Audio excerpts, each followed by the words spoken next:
He is born as a human. She is born as a animal, a cow. She's a deva. He is a preta.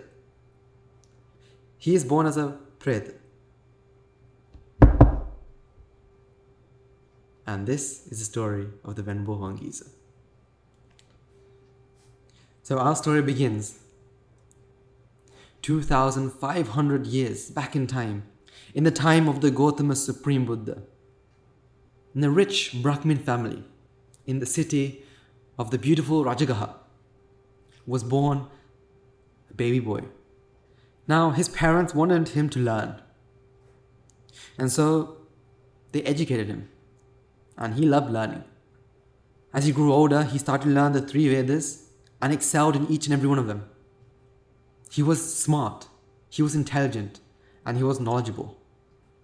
If anyone asked him any question, he could give an answer. He didn't find anything difficult.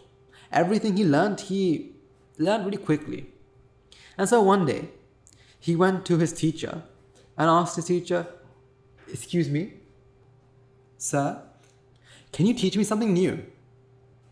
And so his teacher thought about it and decided to teach something called Java Sisa Mata, which was a mantra which not many people knew about.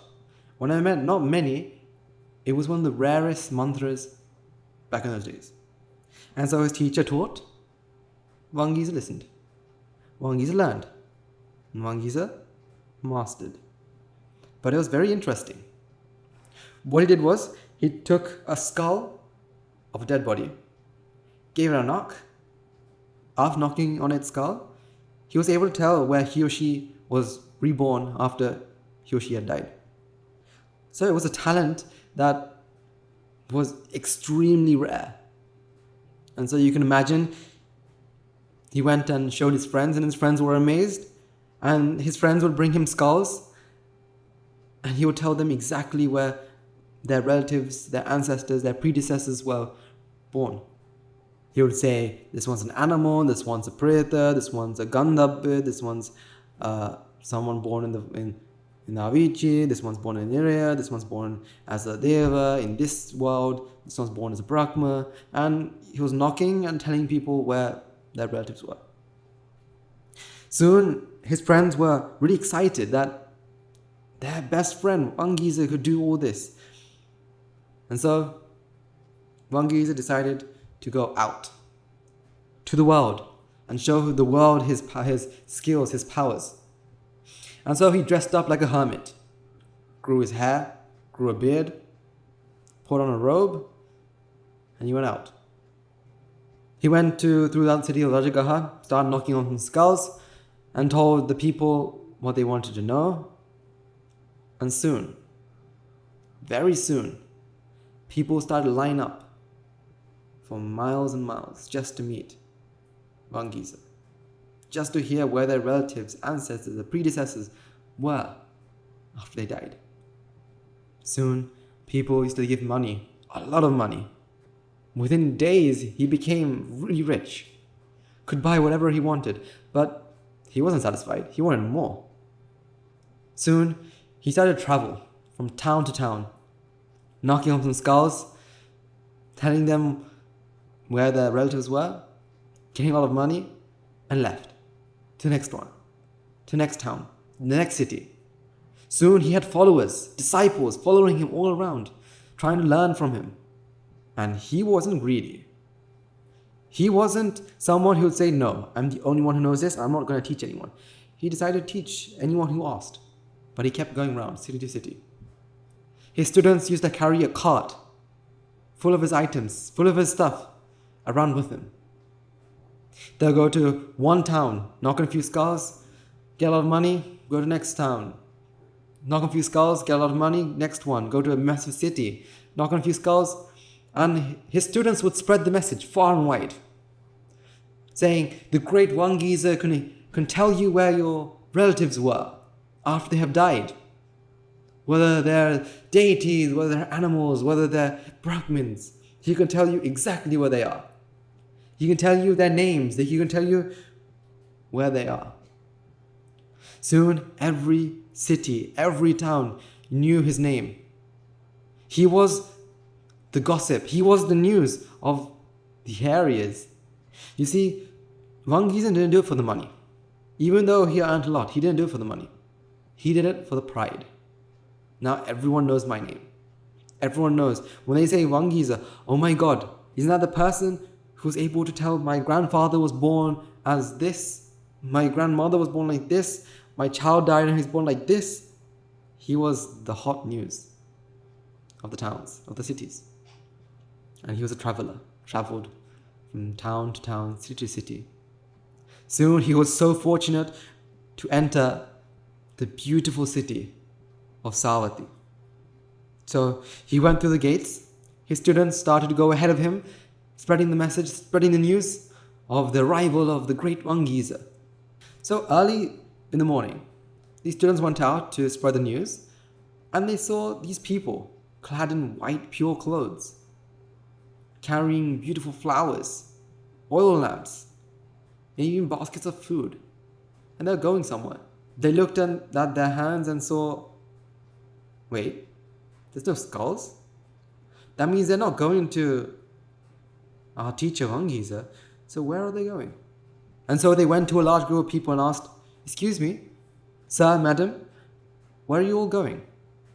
My dear friend, we're going to see the Buddha. We're going to offer alms to the Buddha. And Wangeesa's disciples started to laugh. Why are you going to see the Buddha? Who is he?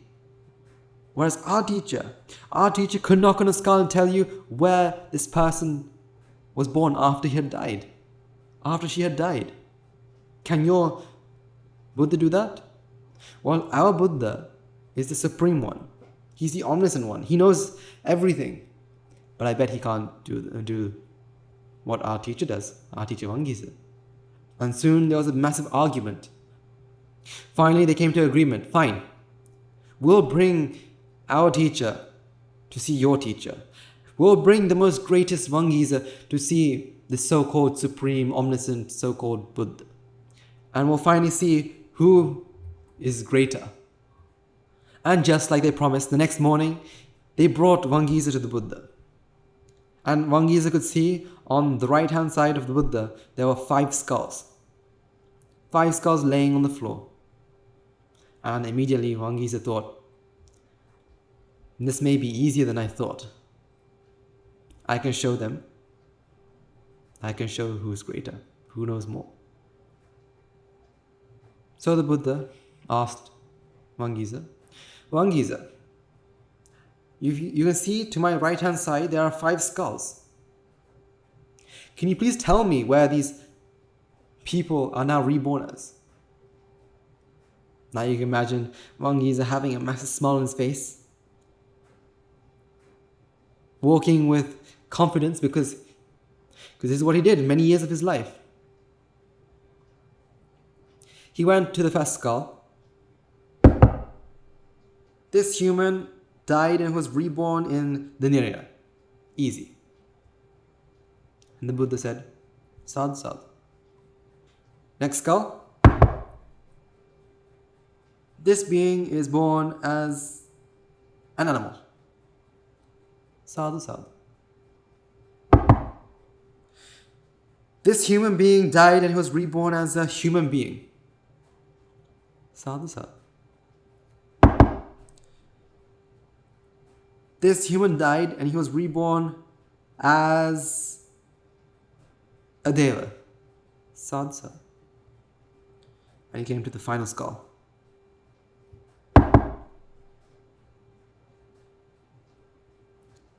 This being, this human died and he was reborn as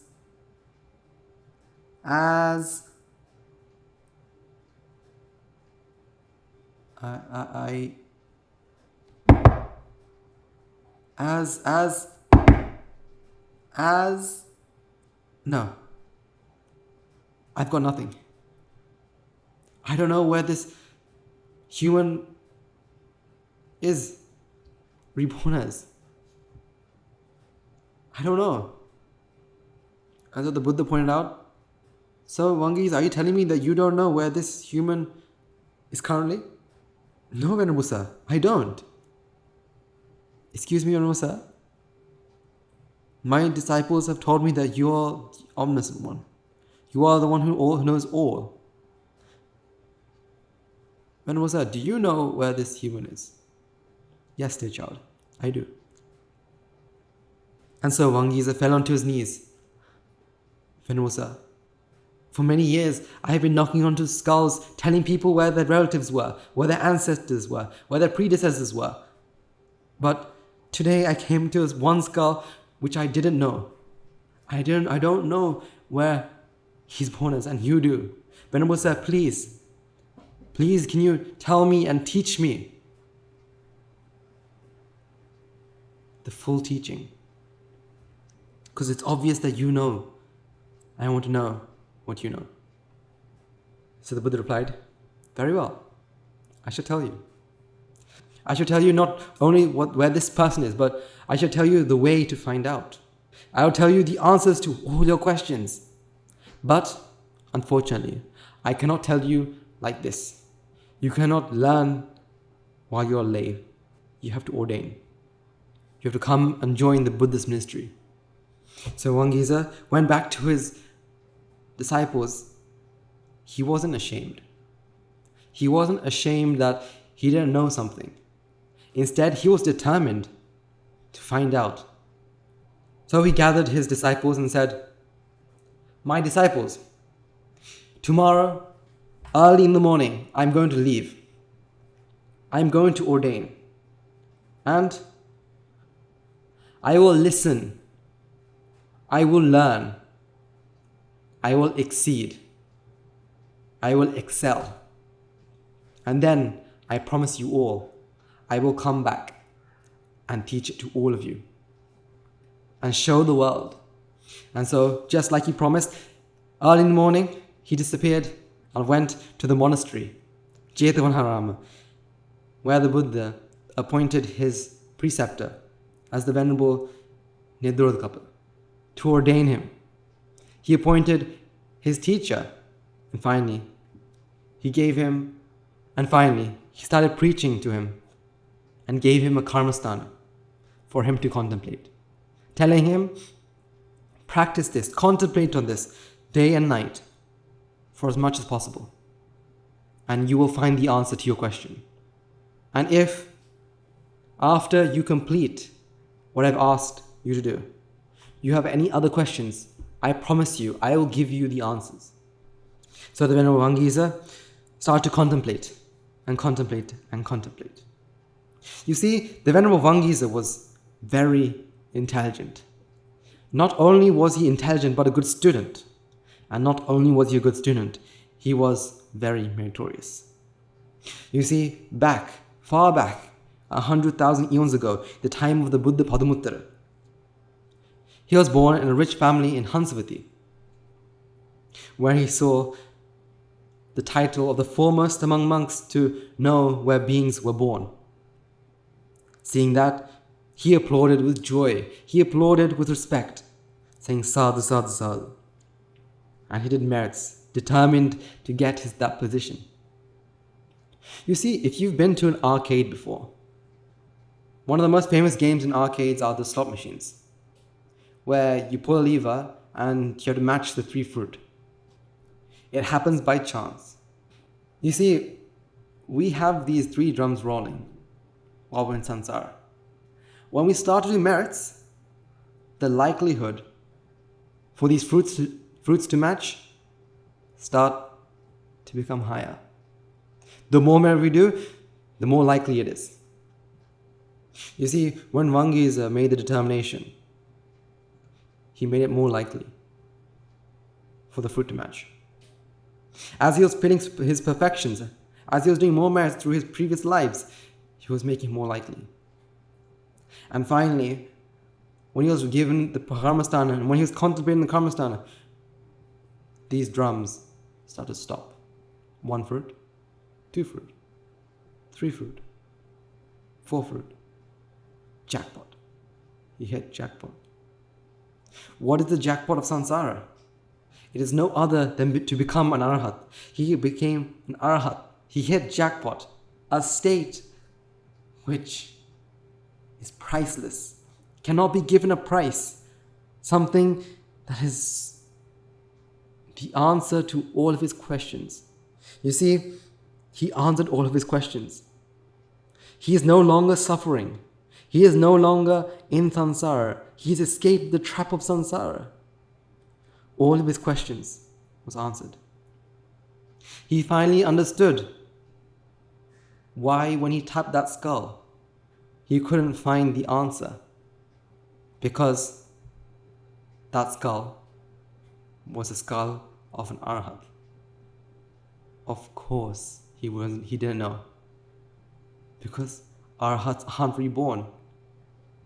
Arhats aren't reborn. They are not going to come back to samsara. So he can tap that skull however many times he wants, and he will never find the answer. They're free from samsara. You see, after he became an arhat, weeks passed, months passed, and his students were now becoming hesitant. It's been a couple of months now, and our teacher hasn't come back yet. What's happened to him? He said he was going to come back after he understood, and it would take only a couple of days, but it's now taken months. And so they all get together and decide to go and see their teacher.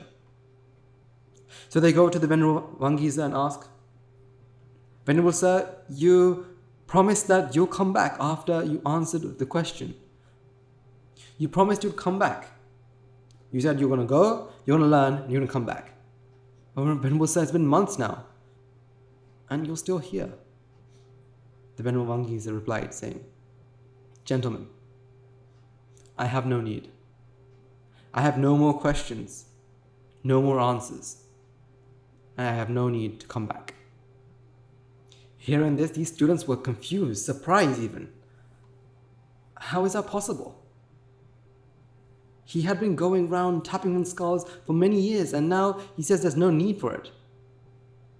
There's something wrong with him, and it must be that one that they call the Buddha must have brainwashed him somehow. And so they go to the Buddha and ask, Venerable Sir, what have you done with our teacher? What did you tell him? What did you say to mess around with his head? Because he's told us that he has no need. He has no want. And so the Buddha said, Son, he said, the Wangeesa is no longer going to come back. He's become the son of the Buddha. He's become an arhat. He will not be reborn in the samsara ever again.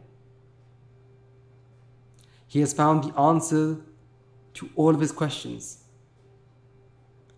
and he has found all the questions for his answers. That's why he has no need to come back. And the Buddha started to preach the Dharma. At the end of the sermon, these students thought, you know what? If our teacher ordained, we should too. And they ordained as well. They ordained in the Buddhist ministry.